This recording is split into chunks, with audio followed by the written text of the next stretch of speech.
Hello students, welcome to Dr. Shreya's Planet. This is my YouTube channel and here we explore the Shalakya series with all the amazing lectures, plus we'll see how to score well in our prof exams and study in a smartest way. So we were discussing वर्तमगत रोग और उसमें हमने यहाँ तक बात कर ली थी. Last हमने वातहत वर्तम देखा था. आज हमें देखना है निमेश. ठीक है, तो निमेश 5 मार्क्स में पूछा जा सकता है और इसका लॉन्ग में भी क्वेश्चन बहुत कम देखा गया है लेकिन आ सकता है और एमसीक्यूज में तो पूछा ही जाता है बहुत फ्रीक्वेंटली. तो निमेश किसे कहते हैं कि निमेषणी सिरा वायु प्रवृष्टो वर्तम संश्रया चालयति वर्तमानी निमेश स गदोमता. तो क्या बोल रहे हैं कि प्रकोपित वात निमेषणी सिरा में जाता है. ठीक है, प्रकोपित वात कहाँ जाता है?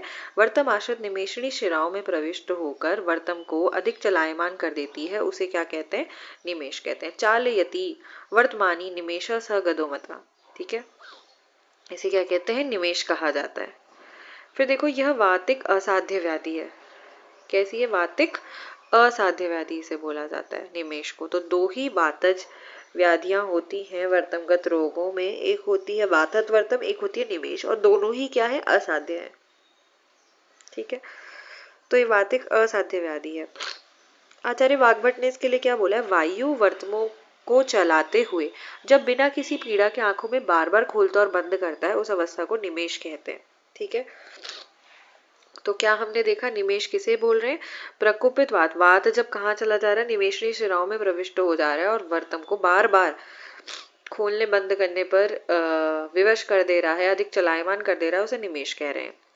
फिर ये एक वास्तविक असाध्य व्याधि है. इसकी चिकित्सा का वर्णन नहीं मिलता है क्योंकि ये असाध्य. आधुनिक मत से इसे हम क्या कहते हैं? ब्लेफरोस्पैज्म बोला जाता है. मीन्स क्या है? Frequent blinking of the eyes. तो इनवॉलेंट्री सस्टेन्ड एंड फोर्सफुल. क्या क्या? Involuntary sustained and forceful. ठीक है, सीएसएफ याद करते हैं तो आईएसएफ याद करो. अभी क्या बोल रहे हैं? It is defined as involuntary sustained and forceful closure of the eyelids. It occur in two forms. दो फॉर्म्स में होता है. कौन कौन सी? Essential blepharospasm and reflex blepharospasm. तो इजेंशियल ब्लेफरोस्पैज्म क्या है? It is rare idiopathic condition involving patients between 45 and 65 years of age. तो इजेंशियल ब्लेफरोस्पैज्म क्या है? रेयर कंडीशन है, इडियोपैथिक कंडीशन है, जिसमें कि पेशेंट्स आते हैं 45 टू 65 ईयर्स ऑफ एज के पेशेंट आते हैं. रिफ्लेक्स ब्लेफरोस्पैज्म क्या है?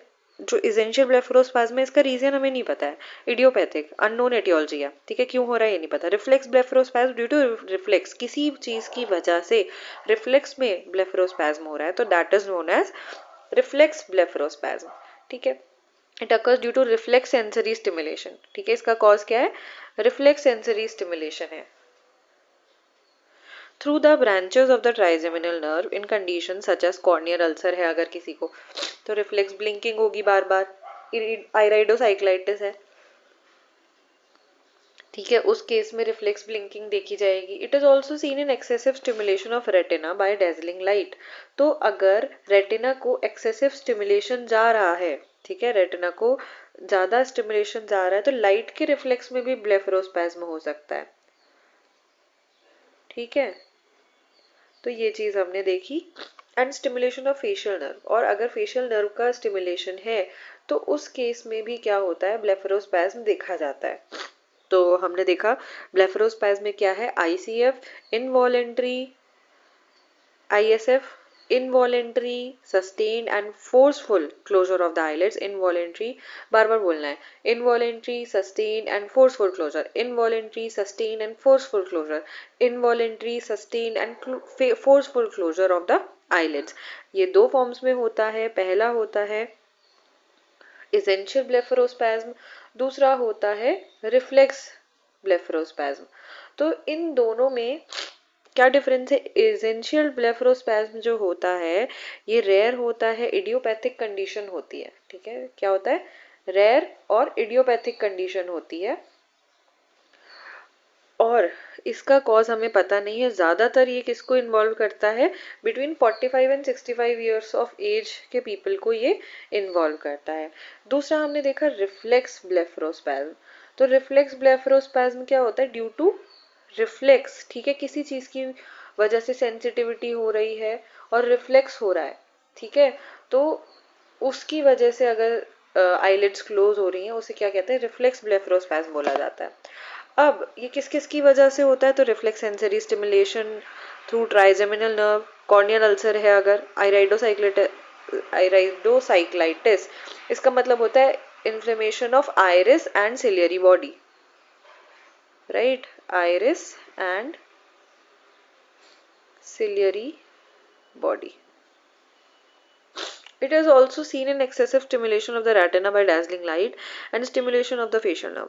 Clinical features इसमें क्या मिलेगा, अब देखो बार बार lids close हो रही हैं तो persistent epiphora देखने के लिए मिलेगा, ठीक है, persistent epiphora तो मैंने बताया था overflow of tears, ठीक है, due to obstruction somewhere in the nasolacrimal duct or in the lacrimal system, in the lacrimal pathway itself. Second is edema of the lids, edema of the lids देखने के लिए मिलेगा. Third is spastic entropion in elderly people, spastic entropion देखने के लिए मिल सकता है, spastic ectropion देखने के लिए मिल सकता है इन यंग पीपल में develop in long standing cases, अगर बहुत लंबे समय तक ये केसेस चलते आ रहे हैं तो इसमें क्या देखने के लिए मिलेगा, एक्ट्रोपियन या एंट्रोपियन देखने के लिए मिल सकता है. ट्रीटमेंट,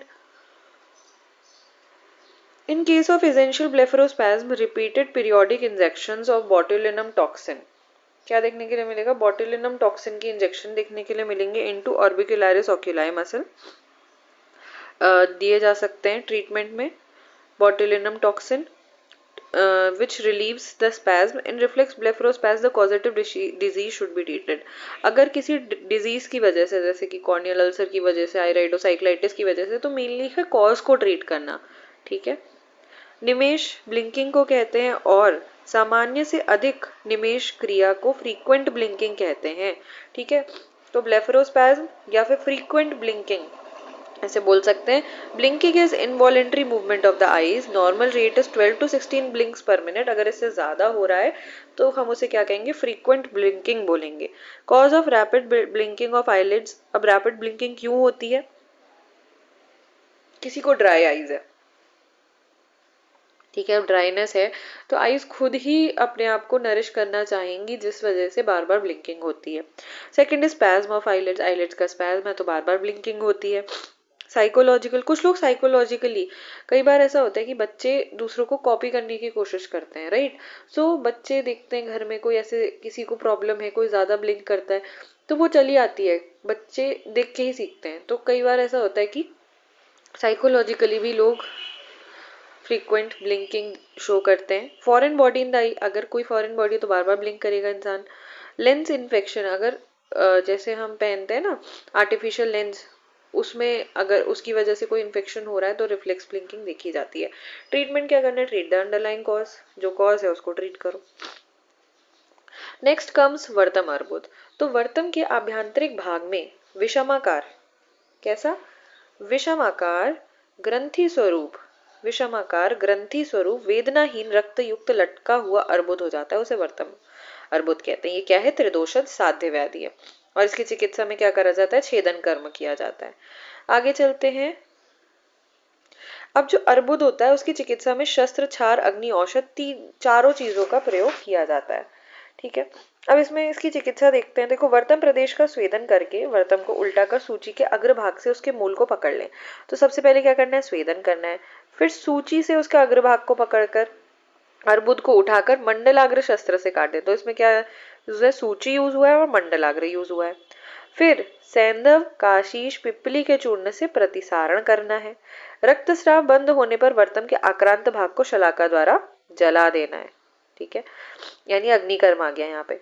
व्याधि का कुछ भाग रह जाने पर क्षार से प्रतिसारण करना है. तो देखो सबसे पहले क्या करा, सबसे पहले मंडलाग्र शस्त्र से काट दिया, फिर उसके बाद शस्त्रकर्म हो गया.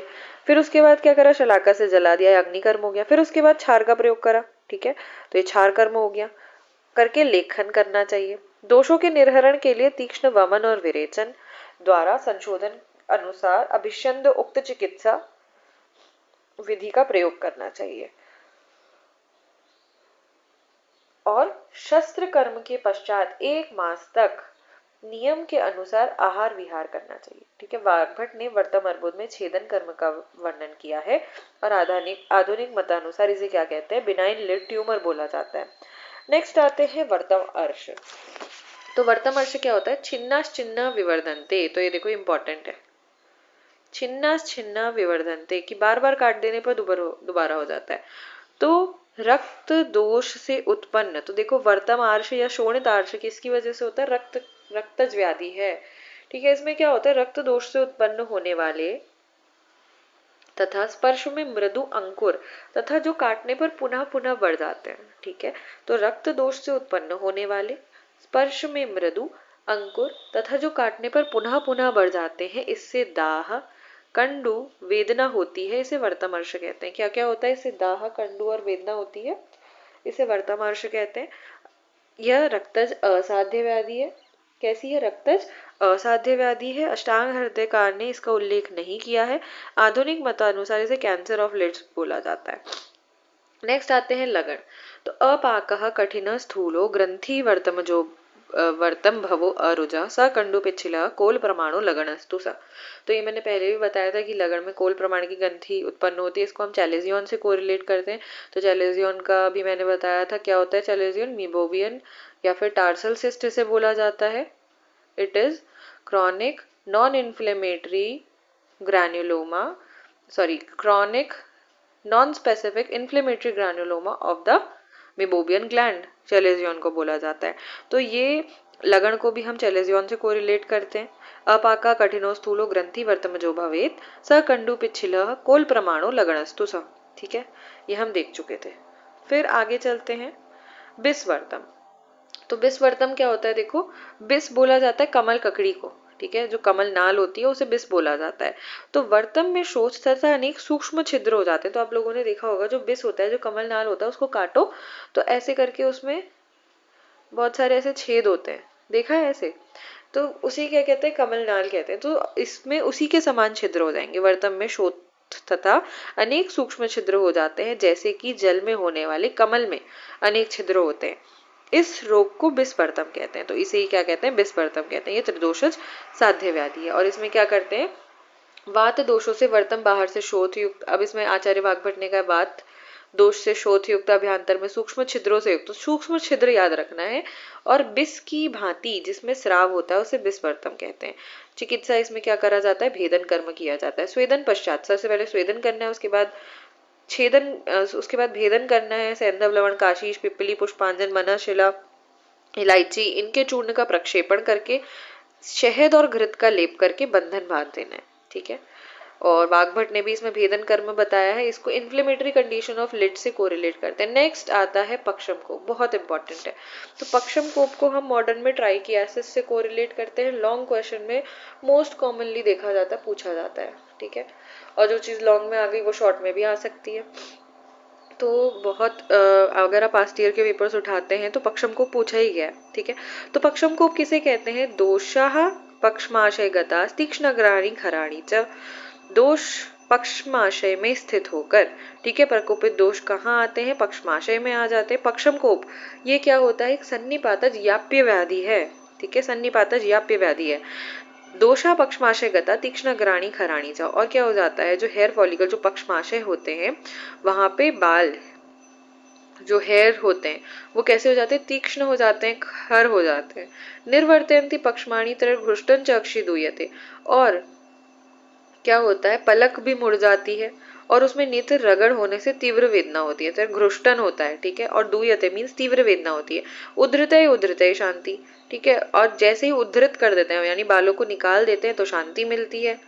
और वात आतप अनल द्वेषी, और जो रोगी होता है वात को, आतप को यानी धूप को, और अनल यानी हवा को सहन नहीं कर पाता, इसे क्या कहते हैं, पक्षम कोप कहते हैं। तो मैं दोबारा रीड कर रही हूँ, क्या बोला है, दोषा पक्षमाशय गतास् तीक्ष्णग्राणी खराणी च, निर्वर्तयन्ति पक्षमाणी तैर्घृष्टं चक्षि दूयते,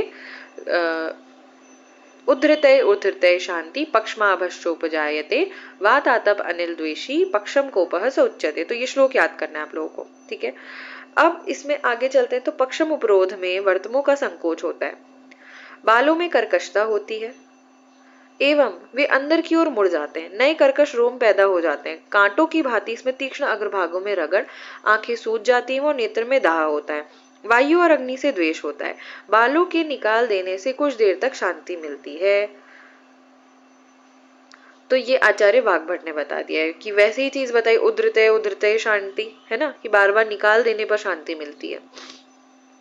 चिकित्सा, इसमें क्या करते हैं, इसमें 4 कर्म किए जाते हैं, तो भेषज, क्षार, अग्नि और शस्त्र।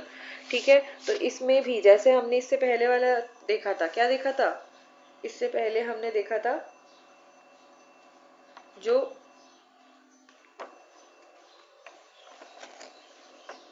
एक सेकेंड रुकना,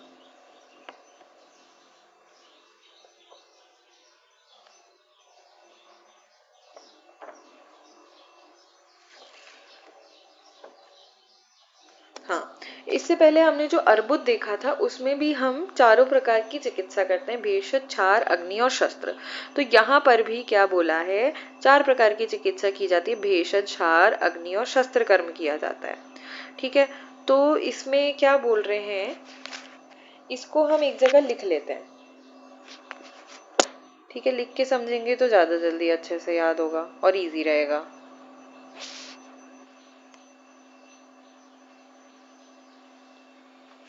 तो देखो, हम पढ़ रहे हैं शस्त्र कर्म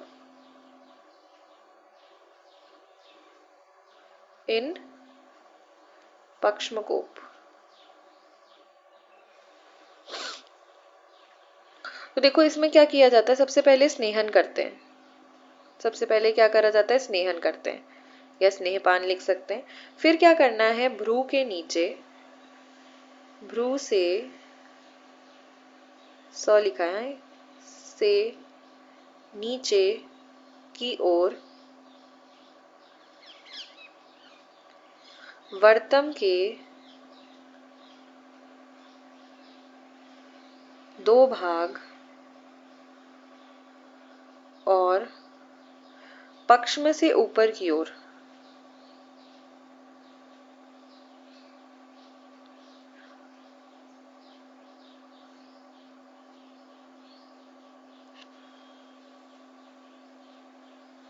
वर्तम का 1 भाग छोड़कर,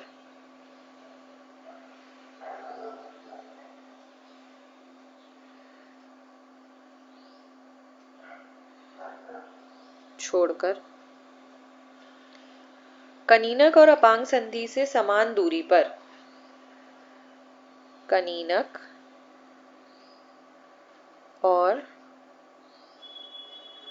अपांग से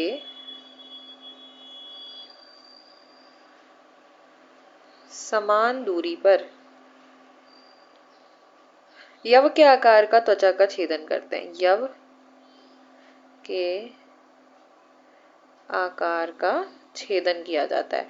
तो समझ रहे हो कैसे बोल रहा है कि अगर हमने लिड मार्जिन को 3 पार्ट्स में डिवाइड करा, ये लिड आंख है, ये लिड है हमारी, वर्तम है, तो अगर हमने इसको 3 पार्ट्स में डिवाइड किया तो बीच में कहीं, मतलब कि ऊपर से 2 भाग छोड़कर और नीचे से 1 भाग छोड़कर जो एरिया होता है, और ये हो गई कनीनक संधि, हो गई अपांग संधि।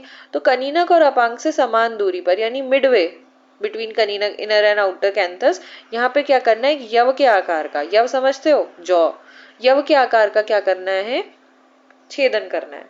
ठीक है, तत्पश्चात वहां पे क्या करना है, छ लिख दिया, घ लिखना है, घोड़े के आकार का, सॉरी, यव का आकार लिखा, घोड़े का आकार लिख दिया, घोड़े के बाल से सीवन कर देना है। ठीक है, घोड़े के बाल से पहले छेदन किया, फिर उसके बाद सीवन कर दिया। फिर जो व्रण बना था जहां पे सीवन कर दिया, अभी वहां पे मधु और घृत का लेप करना है, मधु और घृत का लेप करना है। इसके बाद व्रण के समान चिकित्सा करनी है, व्रणवत चिकित्सा की जाती है। ठीक है, अब इन सब प्रक्रिया से भी अगर ठीक नहीं होता है तो क्या करना है, अग्नि और क्षार कर्म कर दो और साथ ही साथ भेषज कर्म का यूज कर लो। ठीक है, तो अब वापस से अपने टेक्स्ट पर आते हैं, टेक्स्ट बुक पर क्या बोला है देखो, वर्तम प्रदेश में होने वाले पक्षमकोप का नाम विकार याप्य है, लेकिन इसमें क्या बताया, रोगी को स्नेहपान करा के बैठाकर उत्तानचयन। तो सबसे पहले क्या है, स्नेहपान। ठीक है, भ्रू के नीचे अनुतिर्यक रचना में वर्तम के 2 भाग तथा पक्षम के पास का 1 भाग छोड़कर, ठीक है। कनीनक और अपांग के मध्य में कैसा छेदन करना है, यवाकार छेदन करना है। इसके बाद घोड़े के बाल से सीवन करना, ये हमने देख लिया, ठीक है। और घृत और शहद का इसमें लेप कर देना है, ठीक। फिर पट्टे से बांधकर सी देवे, इसके साथ आग की पट्टी को मिलाकर सी देना चाहिए। शस्त्रकर्म किए हुए स्थान पर सीवन कर टाकों को तोड़कर बालों को चिमटे से पकड़कर निकाल देवे। कुछ इंपॉर्टेंट नहीं है, जो मैंने बताया बस वही याद रखना है। शस्त्रकर्म से रोग की शांति ना हो तो वर्तम को उलटकर दोषयुक्त बलि को अग्नि या क्षार कर्म के द्वारा, ठीक है, प्रतिसारण करना चाहिए। कुशल वैद्य ठीक तरह से रोग तथा दोष बल आदि का विचार करके अग्नि या क्षार कर्म करे, ठीक है। फिर आता है उपपक्षमाला, यानी एक पक्षमगत रोग हमने ठीक किया, उसके बाद बालों की नई पंक्ति वहां पर डेवलप हो गई, तो 3 बडिशों की सहायता से पकड़कर काटना है। 3 बडिश यंत्र लेने हैं, उसकी सहायता से पकड़कर काटना है। तत्पश्चात हरित की फल और तुवरक फल से घिसकर उसका प्रतिसारण करना है। अब इसको मॉडर्न में हम ट्राइकियासिस या एंट्रोपियन से कोरिलेट करते हैं। ट्राइकियासिस क्या होता है, misdirection of lid margins, तो inward misdirection of cilia, sorry lid margins नहीं, misdirection of cilia with the lid margins remaining in the normal position, ठीक है। लिड मार्जिन्स तो क्या है, नॉर्मल पोजीशन में है, बट जो सीलिया है वो कैसी हो गई, मिस डायरेक्शन हो गया सीलिया का, ठीक है। ऐसे ही हम एंट्रोपियन पढ़ेंगे तो वहां पे लिड का आएगा रोल, ठीक है, लिड मार्जिन का रोल आएगा। यहाँ पे क्या है, सीलिया का रोल है। मिस डायरेक्शन ऑफ सीलिया को हम बोल रहे हैं ट्राइकियासिस। अब ये क्यों होता है, तो देखो अल्सरेटिव ब्लेफराइटिस है, किसी को लिड मार्जिन का इन्फ्लेमेशन है या वहां पे अल्सर डेवलप हो गया है। केमिकल बर्न्स है, आई में केमिकल बर्न हो गया। हील मेम्ब्रेनस कंजक्टिवाइटिस, अगर पहले से कंजक्टिवाइटिस था वो हील हुआ, उसके बाद वहां पे स्कार फॉर्मेशन होगी जिससे जो सीलिया है वो मिसडायरेक्टेड हो जाएंगी। Operative procedure done on the lid margin, अगर लिड मार्जिन पर कोई ऑपरेटिव प्रोसीजर हुआ है। साइकेट्राइजिंग ट्रेकोमा, ठीक है, कोई स्कार फॉर्मिंग ट्रेकोमा था, मैकेनिकल इंजरीज की वजह से क्या हो सकता है, ट्राइकियासिस हो सकता है। और साथ ही साथ जब हमने ट्रेकोमा पढ़ा था, ट्रेकोमा में जो लास्ट स्टेज थी हीलिंग वाली, जो हमने मैककेलन क्लासिफिकेशन पढ़ा था, उसमें जो हीलिंग स्टेज थी ट्रेकोमा की, अगर याद नहीं है तो पेज पलट कर देखना बुक में, ठीक है। लास्ट स्टेज में हमने देखा था कॉम्प्लिकेशंस आते थे हीलिंग स्टेज में, तो वहां पर भी हमने ट्राइकियासिस देखा था। सिम्टम्स क्या आएंगे, फॉरेन बॉडी सेंसेशन, क्योंकि देखो ये जो सीलिया है वो अंदर की तरफ आ रही है, तो ऐसा लगेगा कोई बाहर की चीज अंदर आ रही है। फॉरेन बॉडी सेंसेशन होगी, इरिटेशन होगी, ऑक्यूलर पेन, आंखों में दर्द हो सकता है, फोटोफोबिया देखने के लिए मिलेगा, लैक्रिमेशन होगा, कंजक्टाइवल कंजेशन देखने के लिए मिलेगा।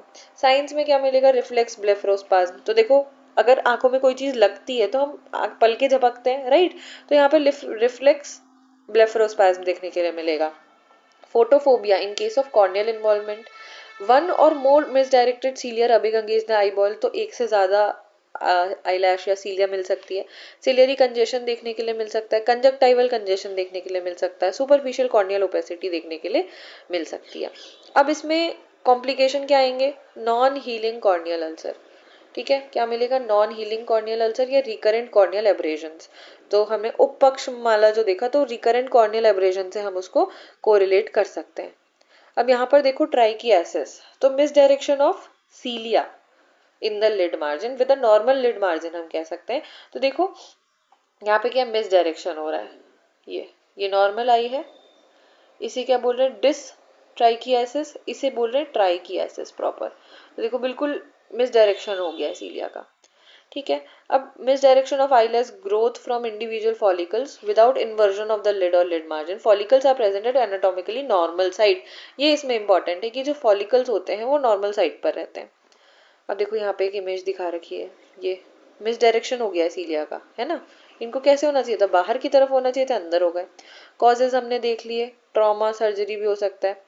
अब आते हैं ट्रीटमेंट, तो देखो ट्रीटमेंट में क्या बता रहे हैं, ट्रीटमेंट में क्या कर सकते हैं हम,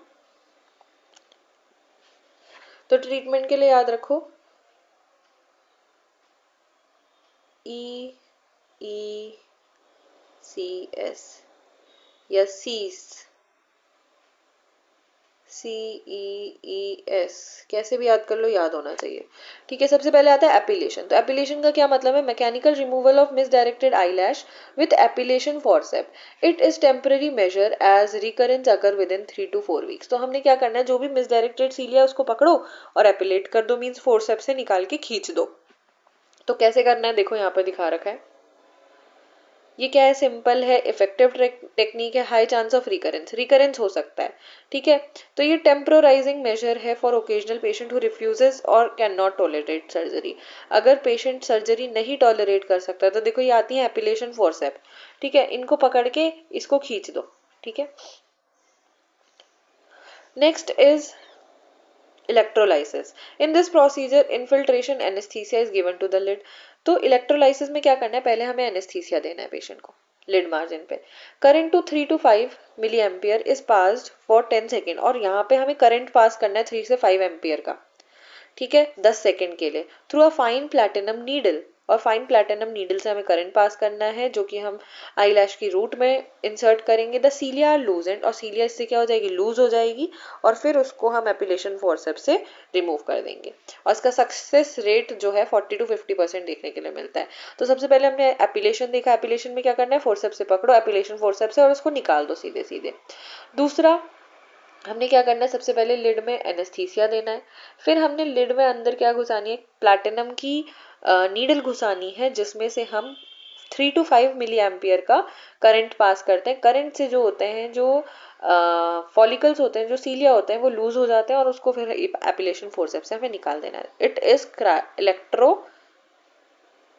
इलेक्ट्रोलाइसिस, ठीक है। क्या बोलते हैं इसको, इलेक्ट्रोलाइसिस बोलते हैं। सबसे पहले हमने देखा एपिलेशन, दूसरा देखा इलेक्ट्रोलाइसिस। Third is cryo एपिलेशन। तो it is an effective method of destroying the misdirected eyelashes after infiltration anesthesia, the cryoprobe। तो हमने यहाँ पे क्या यूज करना है, क्रायोप्रोब यूज करनी है। With -20 degree temperature is applied onto the root of the eyelash for 20 to 25 seconds. It leaves depigmented area on the skin। तो इससे क्या करना है, हमें -20 डिग्री सेंटीग्रेड का वहाँ पे टेम्परेचर देना है क्रायोप्रोब से, जिससे कि जो रूट होंगी आईलैश की वो निकल जाएंगी। और इसको क्या, इसमें क्या, बस इसका एक ड्रॉबैक ये है कि वहां पर डीपिगमेंटेड एरिया छूट जाता है स्किन पे। अब नेक्स्ट इज सर्जिकल करेक्शन। तो surgical procedures are same as for cicatricial entropion. तो देखो एंट्रोपियन में अगर स्कार वगैरह हो जाता है, तो जैसे हम सर्जिकल प्रोसीजर करते हैं वो ही यहाँ पर किया जाता है। अभी हम आगे देखेंगे एंट्रोपियन। तो हमने यहाँ पर ये 4 प्रोसेस देख ली। एपिलेशन, दूसरा क्या था, electrolysis, third was cryo एपिलेशन, and fourth है सर्जिकल करेक्शन हमें करना है अगर कोई कॉज है पहले से, ठीक है। तो यहाँ पर भी देख लेते हैं क्या बता रखा है। ट्रीटमेंट में एपिलेशन हमने देख लिया। इलेक्ट्रोलाइसिस, इलेक्ट्रोकॉटरी, ये limited number of misdirected lashes के लिए होती हैं। Fine wire is pass down the hair follicle to ablate the lash under local anaesthesia. Scarring हो सकती है। Frequent multiple treatments are required to obtain a satisfactory result. Laser ablation, तो इसमें क्या करना है, useful treatment of limited aberrant eyelashes. The base of lash is targeted and shots are applied to create a crater that follows the axis of follicle. Spot size 50 micrometre, duration, ये power सब बता दिया। Laser से करना है। Cryotherapy हमने देखा, cryo probe insert करेंगे। -20 degree centigrade is applied externally to the skin just inferior to the base of the abnormal lashes. इसको क्या करते हैं, लोकल एनेस्थीसिया में परफॉर्म किया जाता है with a plastic eye protector. Effective but carries high rate of local adverse effect, less commonly perform now, ठीक है। तो क्रायोथेरेपी बहुत कम ऐसा होता है इसको परफॉर्म किया जाता है। अब नेक्स्ट पढ़ते हैं हम एंट्रोपियन, ठीक है। तो एंट्रोपियन क्या है, it is a condition in which lid margin roll inwards minded. यहाँ पर लिड मार्जिन है। ट्राइकियासिस में लिड मार्जिन क्या था, नॉर्मल था, ठीक है। जबकि दिक्कत कहाँ आ रही थी, दिक्कत आ रही थी सीलिया में, ठीक है, मिस डायरेक्शन ऑफ सीलिया। तो एंट्रोपियन क्या है, लिड मार्जिन अगर इन्वर्ट हो जा रही है इनवर्ड्स। अब इसके टाइप्स होते हैं congenital, spastic, cicatricial, senile and mechanical. तो 2 कोर्सेज होते हैं, एक होता है एमएससी, ठीक है, और एक होता है सीएस, कम्युनिटी साइंस या कंप्यूटर साइंस, कुछ भी याद करो। तो इन 2 कोर्सेज को याद रखना है एंट्रोपियन में, ये अंदर पढ़ने वाले कोर्सेज ऐसे याद रखो। तो एम से मैकेनिकल, एस से सेनाइल, सी से कंजेनाइटल, सी से साइकेट्रिकल और एस से स्पैस्टिक, ठीक है। फिर देखो it is rare condition and is usually associated with microphthalmos. ये क्या है, एक रेयर कंडीशन है और इसमें माइक्रो ऑफ्थेल्मोस देखा जाता है कि आंखें छोटी हैं। Seen more commonly in lower lid then upper lid. तो कंजेनाइटल एंट्रोपियन लोअर लिड में ज्यादा कॉमनली देखा जाता है। Spastic entropion it occurs due to excessive spasm of orbicularis oculi muscle, जो कि फेशियल नर्व इरिटेशन की वजह से हो सकता है। साइकेट्रिकल एंट्रोपियन ये contraction of palpebral conjunctival scar की वजह से होता है, जो कि ट्रैकोमा में देखा जाता है। Senile entropion due to age, ठीक है। कॉमनेस्ट टाइप होता है affecting the lower lid due to loss of elasticity, elasticity नहीं है, ठीक है। And loss of orbital fat, और ऑर्बिट का फैट चला जाता है, जिस वजह से सेनाइल एंट्रोपियन देखा जाता है। Mechanical entropion it occurs due to lack of support due to the lids phthisis bulbi, जिसे कोलैप्स ऑफ आई वॉल कहते हैं। Enophthalmos sunken eyes and after enucleation operation, ठीक है। क्लिनिकल फीचर्स इसमें क्या मिलेंगे, अब एंट्रोपियन अंदर की तरफ लिड मार्जिन मुड़ रही है तो वो दिक्कतें करेगी, ऐसा लगेगा फॉरेन बॉडी सेंसेशन है, फोटोफोबिया, इरिटेशन, लैक्रिमेशन, जो सब में नॉर्मल आई डिजीजेस में देखने के लिए मिलता है। अब इसमें ट्रीटमेंट क्या करना है, तो देखो कंजेनाइटल में प्लास्टिक रिकंस्ट्रक्शन ऑफ लिड, ठीक है। स्पेस्टिक में ट्रीट द कॉज, अगर कोई फेशियल नर्व इंजरी है तो उसमें हमें ट्रीटमेंट करना है, बोtulinum टॉक्सिन इंजेक्शन देते हैं जो कि मसल कॉन्ट्रैक्शन को रोकता है। सर्जिकल करेक्शन करना है। साइकेट्रिकल अगर है तो क्या करना है, surgical methods to treat cicatricial entropion are resection of skin and muscles, skin और मसल्स का रिसेक्शन कर दो, resection of skin muscles and tarsus, modified Burow operation, बस इसका नाम याद करो, जैसे Arlt operation, modified Ketssey's operation, इनमें से एक याद कर लो। सेनाइल में क्या होता है, surgical techniques employed are modified Wheeler operation, ठीक है, बस एक ही याद करना है इसमें। मैकेनिकल में ट्रीट द अंडरलाइंग कॉज, ठीक है, अगर कोई अंडरलाइंग कॉज है तो उसे ट्रीट करना है। नेक्स्ट आता है एक्ट्रोपियन, ठीक है, outward turning of the lid. तो rolling out of the lid margin is called ectropion. तो रोलिंग आउट, बाहर की तरफ मुड़ रही है, मुड़ जा रही है। तो इससे पहले हम थोड़ा पीडीएफ में देख लेते हैं कि एंट्रोपियन के बारे में क्या लिखा है। तो एब्नॉर्मल इन्वर्जन ऑफ आईलिड, ठीक है, इन्वर्जन आईलिड का अंदर की तरफ मुड़ रही है towards the globe. Constantly rubbing of lashes on the cornea is long standing entropion may cause irritation, ठीक है। तो ये सब हम देख चुके हैं। फिर हमने इसके इन्वॉल्यूशन एंट्रोपियन देख लिया। Clinical features, foreign body sensation, photophobia, blepharospasm, epiphora, inverted lid, pseudotrichiasis, keratoplasty, pannus formation। Specific clinical features में लिड लैक्सिटी देखने के लिए मिलेगा, वीकनेस देखने के लिए मिलेगा। ट्रीटमेंट में हम लुब्रिकेंट्स दे सकते हैं, टैपिंग, ठीक है, ये सारी चीजें सर्जिकल ट्रीटमेंट्स कर सकते हैं। अब देखो हम देख रहे थे एक्ट्रोपियन, तो outward turning of the lid is known as ectropion. अब इसके टाइप्स क्या क्या हो सकते हैं, तो देखो इन्वॉल्यूशन एक्ट्रोपियन और साइकेट्रिकल एक्ट्रोपियन।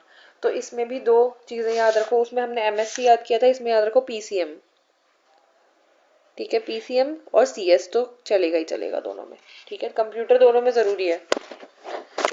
तो देखो पीसीएम से क्या याद रखना है, पैरालिटिक, कंजेनाइटल और मैकेनिकल, ठीक है।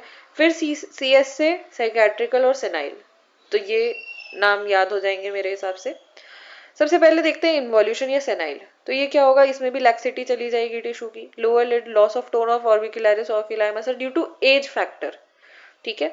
Cicatricial entropion it is due to contraction of skin of lid by burns, ulcer और ट्रॉमा, इसकी वजह से क्या हो जा रहा है, कॉन्ट्रैक्शन हो रहा है।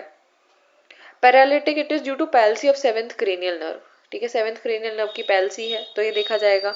Mechanical it is cause by weight of the tumour even the lids oedema, ठीक है, तो लिड एडिमा की वजह से हो सकता है। Congenital it is rare but may be seen in blepharophimosis, ठीक है, अगर आई ओपनिंग नैरोइंग हो रही है तो एक्ट्रोपियन देखा जा सकता है। Symptoms epiphora, exposure, keratitis. अब ट्रीटमेंट क्या करना है, अगर treatment according to the type है, तो देखो सिनाइल एक्ट्रोपियन में क्या करना है, मीडियल कंजक्टाइवोप्लास्टी करना है। It is done in mild cases. A horizontal piece of conjunctiva nearly 4 mm interior to the punctum is excised and sutured to its margins। तो मिनिमम 4 mm का इंटीरियर पंक्टम का cut करना है और उसको एक्साइज करना है, सूचर कर देना है मार्जिन्स को, ठीक है। तो ये सेनाइल एक्ट्रोपियन है। साइकेट्रिकल एक्ट्रोपियन में प्लास्टिक रिपेयर करना है लोअर लिड का। पैरालिटिक एक्ट्रोपियन में लेजर टार्सोरेफी की जाती है। The palpebral aperture is shortened by uniting the lid margins, क्योंकि वो इवर्ट हो गई है बाहर की तरफ, तो जितने भी फीचर्स हमें मिल रहे थे टोसिस में, लैग ऑफ थैलमस में, वो भी देखने के लिए मिलेंगे यहाँ पे, ठीक है। फिर मैकेनिकल एक्ट्रोपियन में treatment of underlying cause. Congenital में माइल्ड एक्ट्रोपियन है, तो इसमें कोई ट्रीटमेंट नहीं चाहिए। सीवियर केसेस में सर्जरी की जाती है, ठीक है। तो यहां तक तो हमने देख लिया आचार्य सुश्रुत ने जो हमें बताए हैं वर्तमगत रोग, टोटल 21। इसके अलावा आचार्य वाग्भट ने कितने एक्स्ट्रा बताए हैं? 4 एक्स्ट्रा बताए हैं, ठीक है। उन्होंने 24 बताए, मीन्स 3 एक्स्ट्रा बताए, ठीक है।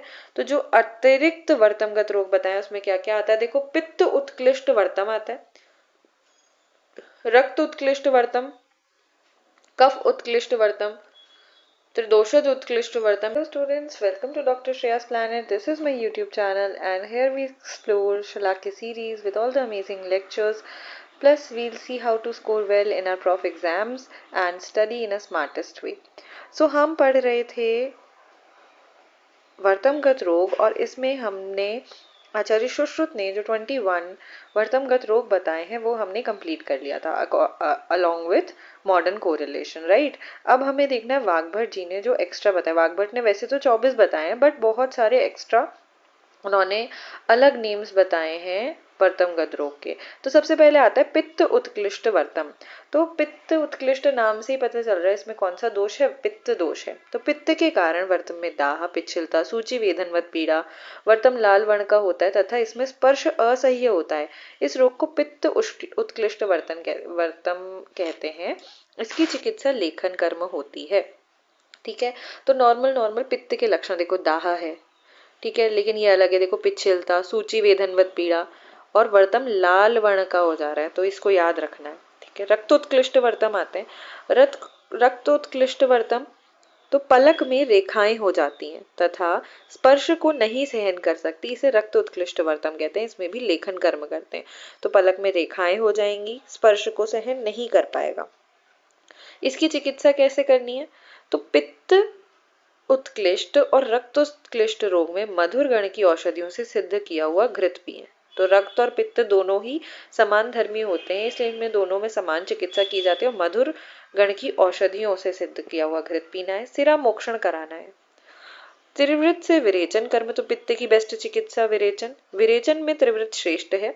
लेखन हो जाने पर तथा रक्त निकल जाने पर मुलेठी के क्वाथ से परिषेक करना है, यह परम लाभदायक है। चंदन से सिद्ध दूध से परिषेक में उत्तम होता है और आधुनिक मत से इसे एलर्जिक कंडीशन ऑफ लिड्स बोला जाता है।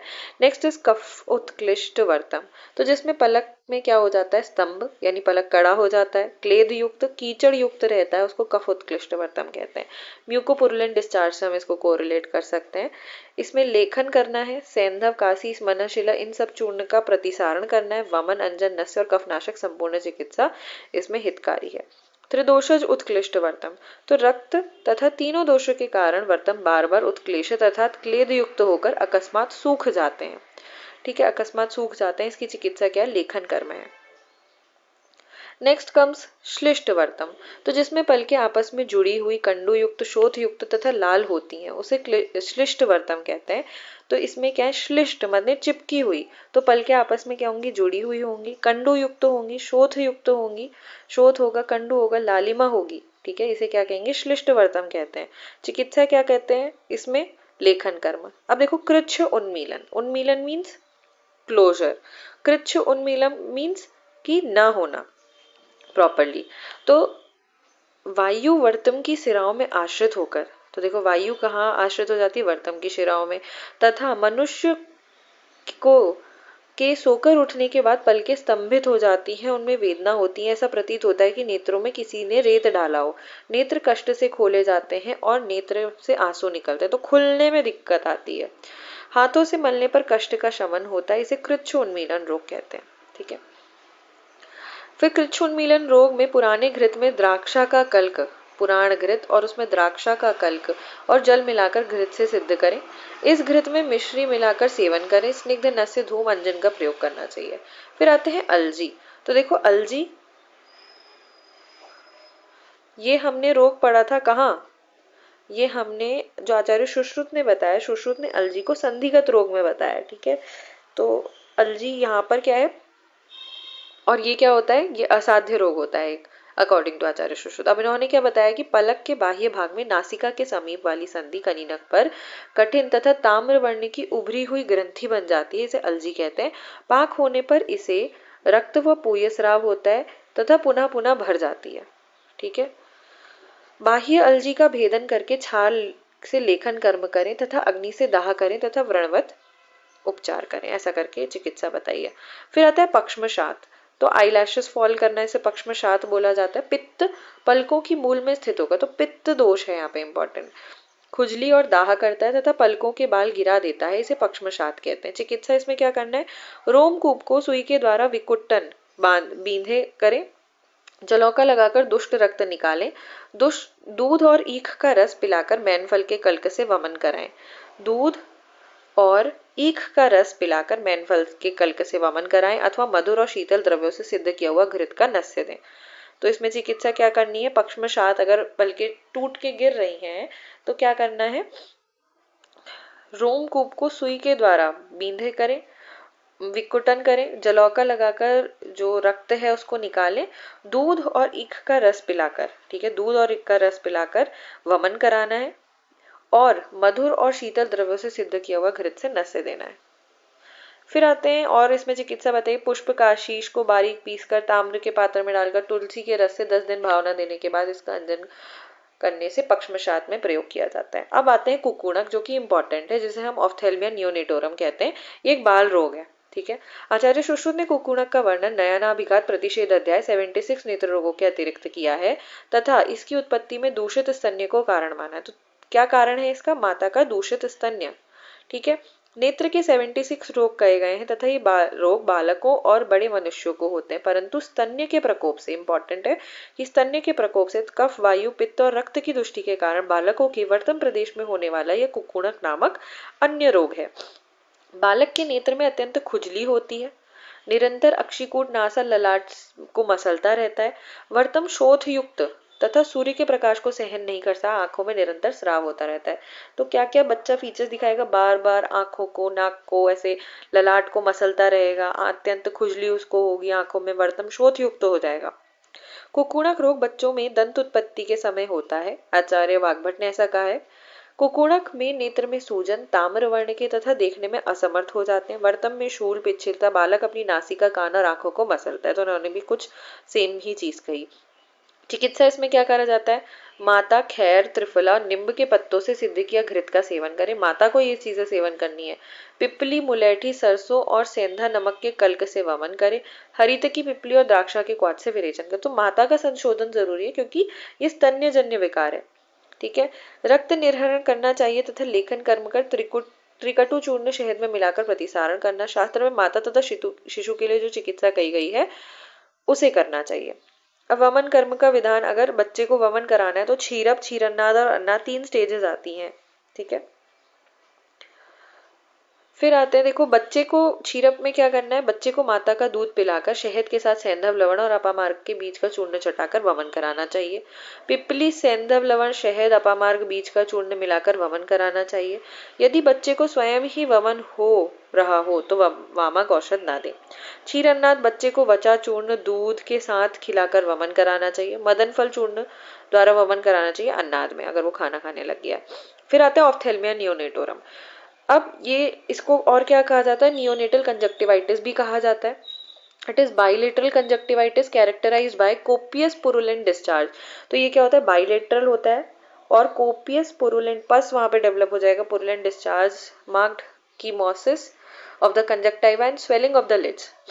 Etiology: the disease is contacted during birth from the mother's infected genitourinary tract. जब बच्चे की बर्थ होती है तो वो वेजाइना से बाहर आता है, जो कनाल है हमारी बर्थ कैनाल से बाहर आता है, तो वहां पे अगर कोई जीआई ट्रैक्ट में जेनाइटो यूरिनरी ट्रैक्ट में कोई इन्फेक्शन अगर होता है तो वहाँ से बच्चे में चला जाता है from infected linen and fingers. Causative pathogen इसमें होता है Neisseria gonorrhoeae, Staphylococcus aureus, Streptococcus pneumoniae और इकोलाई। क्लिनिकल फीचर्स इसमें पेन मिलेगा, discharge, chemosis, tenderness, swollen lids. ठीक है, तो स्वोलन लिड्स इंपॉर्टेंट है। The disease has short incubation period, 1 to 3 days में ये हो जाता है। If untreated the acute phase last for 10 to 15 days and then discharge diminishes. Complications corneal ulcer, anterior capsular cataract, anterior staphyloma और panophthalmitis इसमें देखा जा सकता है। ट्रीटमेंट में क्या करना है? It is preventable disease, aseptic measures must be taken at the time of delivery. Soon after the birth, lids of the infant should be thoroughly cleaned with a piece of sterile gauze. तो cleaning बहुत ज़रूरी है जैसे ही बच्चा birth लेता है। Aseptic measures ज़रूरी हैं। प्रिवेंटेबल डिजीज़ है ये। Antibiotic drops such as ciprofloxacin 0.3% drops, तो फ्लोरोक्विनोलॉन्स की ड्रॉप्स देनी है। आर्ली आफ्टर सेफ्ट्राइजोन, सेफेलोस्पोरिन भी यूज़ किए जा सकते हैं। आईवी या आईएम सिंगल डोज। ठीक है, अब बात करते हैं वर्तम अर्बुद या ट्यूमर्स ऑफ लिड्स। जो हमने बात करी थी ट्यूमर्स ऑफ लिड्स के बारे में, जिससे वर्तम अर्बुद हम कोरिलेट करते हैं। तो बिनाइन ट्यूमर्स हो सकते हैं, कुछ मैलिग्नेंट ट्यूमर्स हो सकते हैं। तो बिनाइन ट्यूमर्स में क्या आता है? मोल, न्यूरोफाइब्रोमा, जेंथेलेज्मा और पैपिलोमा। ठीक है, तो मोल क्या होता है? It occurs in the lid margins and may affect either the skin of the conjunctiva of the lid. ठीक है, इट अब न्यूरोफाइब्रोमा क्या होता है? ये plexiform type affecting the upper lid, the lid becomes hypertrophied and droops down. तो lid क्या होती है? हाइपरट्रॉफिड हो जाती है न्यूरोफाइब्रोमा में और नीचे ड्रूप कर जाती है। जेंथेलेज्मा ये क्या होता है? ऑफन बाइलेटरल होता है, सिमेट्रिकल होता है, raised yellow plaques near the inner canthus usually indicated dyslipidaemia. ठीक है, तो डिसलिपिडीमिया के केसेस में जेंथेलेज्मा देखने के लिए मिलता है। Papilloma it is the commonest tumour of the eyelid. तो पैपिलोमा क्या है? कॉमनेस्ट ट्यूमर होता है आईलिड का। मैलिग्नेंट ट्यूमर्स, तो मैलिग्नेंट ट्यूमर्स में बेसल सेल कार्सिनोमा और स्क्वामस सेल कार्सिनोमा आता है। Basal cell carcinoma most common malignant tumour है लिड का। प्रीडोमिनेंटली ये लोअर लिड को अफेक्ट करता है। ठीक है, और बहुत ही स्लोली स्प्रेड करता है और लिड को डिस्ट्रॉय करता है। Orbital structures and even bone तक को ये क्या कर देता है? डिस्ट्रॉय कर देता है। रीजनल ग्लैंड्स इसमें इन्वॉल्व नहीं होती हैं। Tumour grows bye burrowing and destroying the tissues locally like a rodent, इसलिए इसे रोडेंट अल्सर बोला जाता है। ठीक है, स्क्वामस सेल कार्सिनोमा क्या होता है? ये पहले तो इसमें एक नोड्यूल फॉर्मेशन होता है, बाद में उसमें अल्सर डेवलप होता है। ठीक है, ये रोडेंट अल्सर के कंपैरिजन में ज़्यादा डिस्ट्रक्टिंग है, ज़्यादा डिस्ट्रक्टिव कॉज करता है, ज़्यादा डिस्ट्रक्शन करता है। ठीक है, and the regional lymph glands also become affected in case of squamous cell carcinoma. फिर हमने इसका वर्गीकरण देख लिया था। तो इस तरीके से हमारा वर्तमगत रोग का चैप्टर कंप्लीट होता है। आई होप कि आपको ये लेक्चर समझ आया होगा। अगर आपको लेक्चर्स पसंद आ रहे हैं तो आप चैनल को सब्सक्राइब कर सकते हैं और like, share and comment. Thank you.